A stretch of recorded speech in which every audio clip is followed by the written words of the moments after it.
Hi, thank you for taking the time to watch the tutorial for Pandora's Blocks. Pandora's Blocks is a game of territorial acquisition and protection. The territory you want to protect are these energy cubes. Energy cubes grant energy points. You win the game by collecting 15 energy points before your opponent does. When you start, the default tool selected is your dig tool. Before you can begin, you have to dig some blocks. Number of blocks in your inventory is that lone number in the top right corner.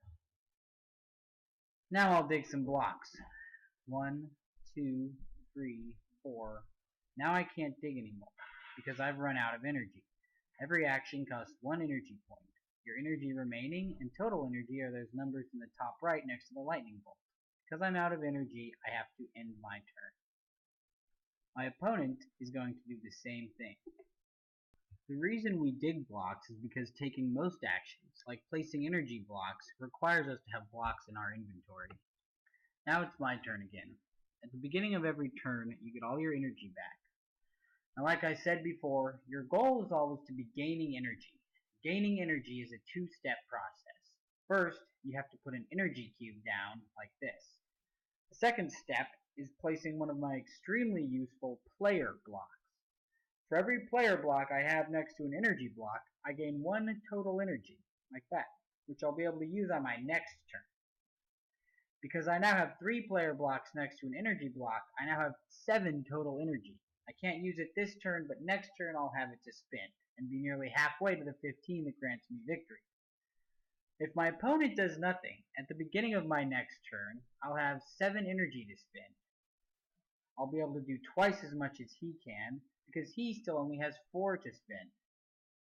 I'll be able to dig more blocks and place more, and I'll be able to beat him in just another turn or two. Which is why you never want to let your opponents maintain control over these energy blocks. Now my opponent's going to make a smart move. He selects his dig tool, and then digs my energy block, removing it from the level and removing all the bonus energy I was gaining from it.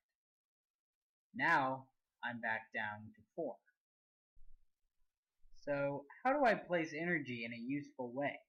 How can I ever get to 15 if my opponent can just dig my energy away? Well, there are several strategies, and one important piece of information you still don't have. That is, my player blocks are invulnerable to my opponent's dig tool. If I surround my energy with player blocks like that, he can't dig through my blocks to get at the energy. Of course, if he's clever, he'll dig through the normal blocks like so. But if I could completely surround my energy in player blocks, there would be nothing he could do.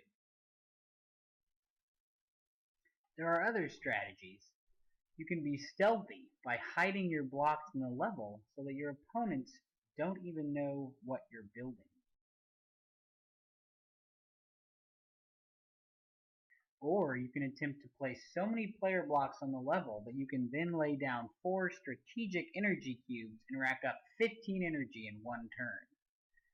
And there are unknown strategies that wait for clever minds like yours to be discovered.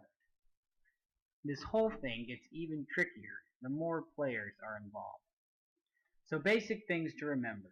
You need to use your dig tool both to maintain a supply of blocks and to remove your opponent's energy. Place player blocks next to energy blocks to gain energy. Use your player blocks strategically, as you are the only one that can remove them. You won't master this game in your first match, but you will have fun. Now go give it a try.